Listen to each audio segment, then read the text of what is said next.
mtumishi wake na kula na kunywa pamoja.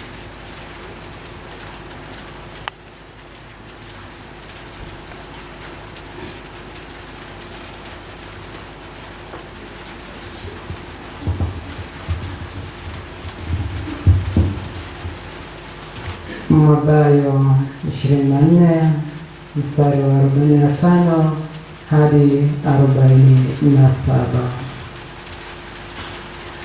Mtumishi gani basi ni mwalifu tena mwenye busara, hata Bwana akamkabidhi usimamizi wa nyumba yake, awape watu chakula wakati wake.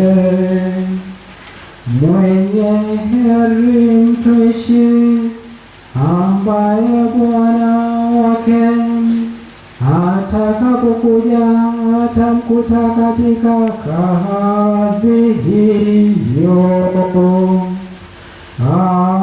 Amin. Lakini kama mtumishi ni mbaya, akasema moyoni mwake, Bwana wangu anakawia.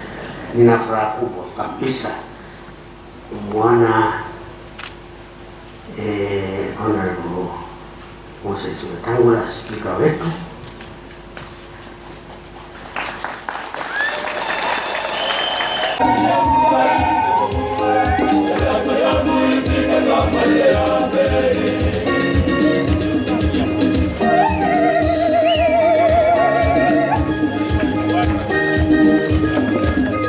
very Catholic, and I know that his family is also very Catholic.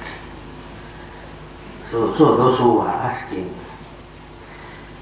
whether I was asked that he should come here, the question is irrelevant, because he's a very good Catholic. Ni mfuasi sugu wa dini yetu.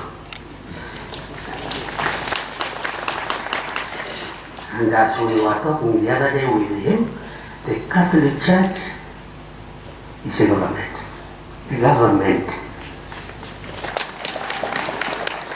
whose head of state, the Pope, is accredited. All the honors other presidents are given when he goes to the country, including him in Singelia 21,